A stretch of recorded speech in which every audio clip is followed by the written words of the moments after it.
Buddhism is a world religion founded by the Buddha in ancient India.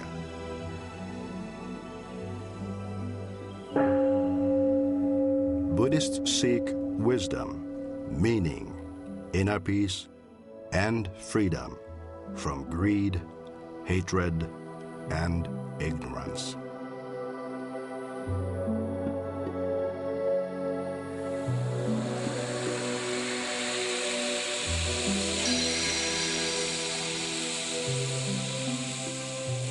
Mutually sustaining life, a Buddhist call to a troubled world.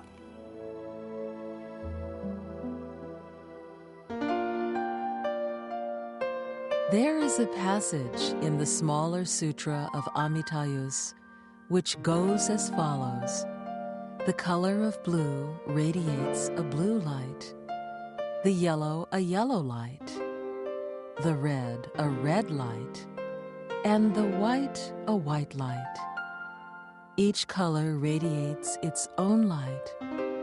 Therein lies the ideal of life and true hope. Hello, and welcome to our show. I hope you had a meaningful and enjoyable week. I like to begin with a joke. Why aren't there any Buddhist rhythm and blues musicians? Give up? Are you ready for this? It's because Buddhists got no soul. Well, if you didn't get it, and probably many of you didn't, I will explain soon, for the answer goes to the heart of today's topic.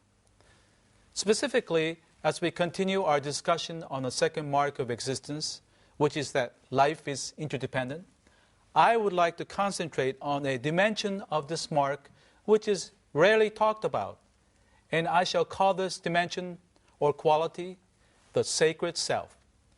The sacred self is talked about, for example, in the Nirvana Sutra as the great self, and this great self is none other than the awakened self, or how an awakened person sees oneself and others.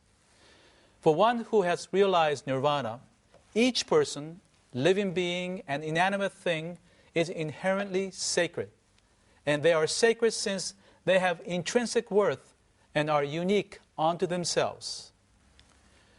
Normally, when a second mark of existence is discussed, people pay most attention to the interdependent and interconnected dimension, as they should. We too did so in previous shows on our cosmic and societal connections. In other words, between the whole and its parts, the whole tends to get much more attention than each of the parts. Why is this emphasis a problem? When those cosmic and societal dimensions of this mark are applied to people, they can be misconstrued as denying the sacred qualities and even the very existence of the individual person. Perhaps this is easy to do since, as I explained previously, this mark carries the meaning of non-self or no soul. These translations can be confusing. What the correct teaching of non-self or no soul means is that there is nothing in myself that doesn't change and exist completely independent of anything else. In Buddhism, the self at any given time is viewed as being comprised of 5 physical psychological elements, which are senses, feelings, thoughts, volition, and consciousness. However, in this context, there is no soul or any other unchanging, independently existing entity over and beyond these 5 elements. This is why Buddhists are labeled with the phrase, no soul. Going back to our joke, hopefully you can better appreciate the double meaning or play on words for soul. In continuing today's main discussion, let's examine how terms such as no soul and non-self can diminish the sacred quality of a person and even be misconstrued to deny one's very existence. I too was confused for a long time when I first learned about this mark back when I was a student in the seminary. I went around saying to myself, I don't exist, or Ken Tanaka is not real. I thought this teaching denied my very existence. But of course, I existed as a breathing, thinking, living individual with an address in California and a social security number. I eventually came to realize that we had to make a distinction between religious truth and mundane truth.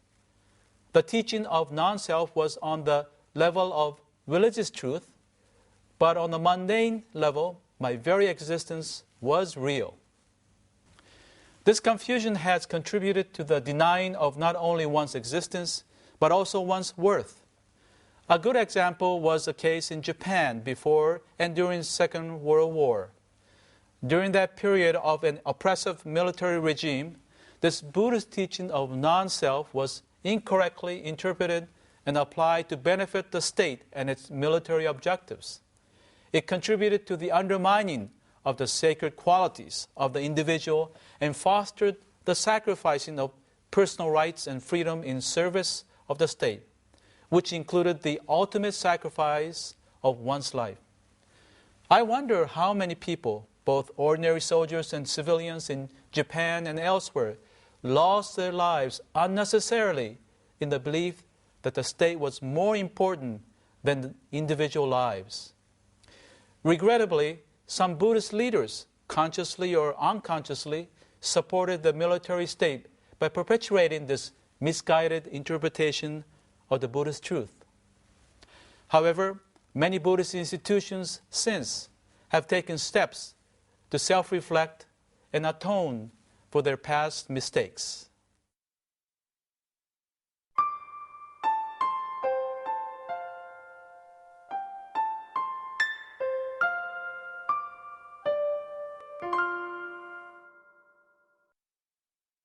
Let's refer back to the metaphor of the Indras Net of Jewels, which I cited in an earlier show on the cosmic dimension of the second mark of existence.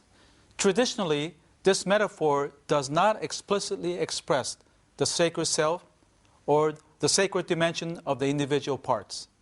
However, if we were to do so, I think we can paint the following image in imparting a visual expression to the dimension of the sacred self. Despite the immeasurable number of illuminating jewels, each jewel is reflected in every other jewel. No jewel is left out. Every jewel is counted and recognized. Every jewel is valued and needed for the totality to function. Hence, every jewel has inherent worth. Also, no jewel or a group of jewels is more dominant or considered superior to others. No hierarchy exists, for all the jewels have equal value. Further, despite the immeasurable number of jewels, no two are the same. For every jewel is unique in its shape, size, color, and texture. Even the illumination of each jewel differs in its hue, sheen, and brightness. Every jewel is unique. Hence, when this vision of the sacred self is applied to the human world, particularly to contemporary American society, it shows that each person has worth and makes a valuable contribution to the whole. In real life, we sometimes feel as though we have no influence in society and nothing we do will be of any consequence, particularly with regards to issues of a global scale, such as global warming. However, as the jewel net shows, the effort and contribution of each person has value and real impact. No matter how minuscule it may seem, the effects of our efforts are not lost. This gives a sense of worth and value to our very existence and effort. Also, this Buddhist vision affirms the inherent worth of each person, regardless of one's race, religion, or economic standing. However, the reality is, of course, different. For example, people of color are still often referred to as the minority, as distinct from people of European descent who make up the majority. For me personally, as an American of Japanese descent and a Buddhist, I had to work myself out of the emotional and psychological whole of regarding myself as a minority, with its subtle, suggestive message of not being fully equal.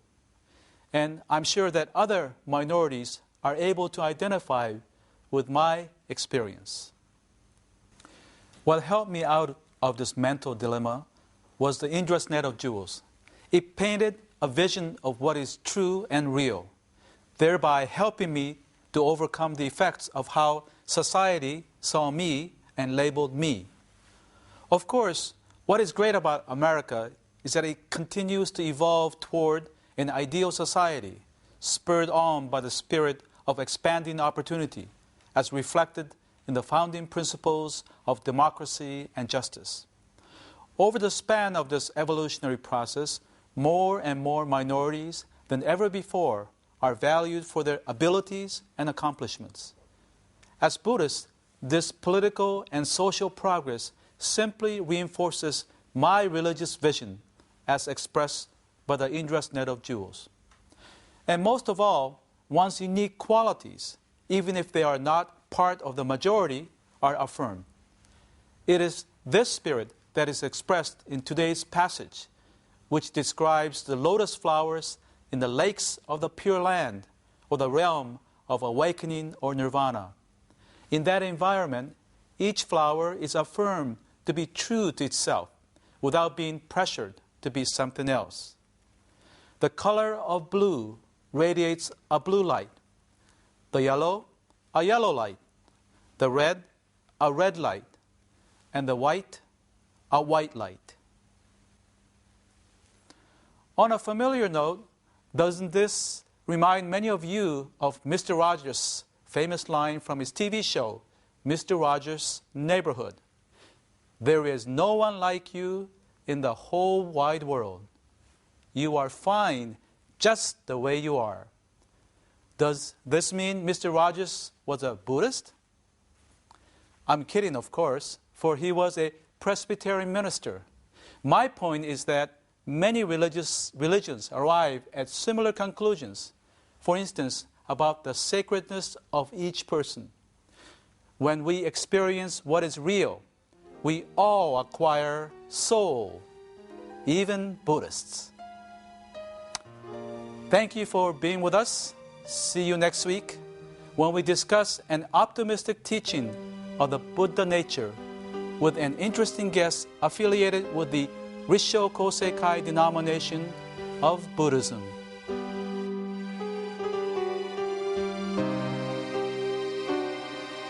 We at Bukkyo Dendo Kyokai pursue peace and happiness for people around the world. We have published the Buddhist teachings into 41 languages and donated our publication to hotels and other facilities in 55 countries. We would like to share the Buddhist teachings with people around the world. That's our mission. Visit our website for more information.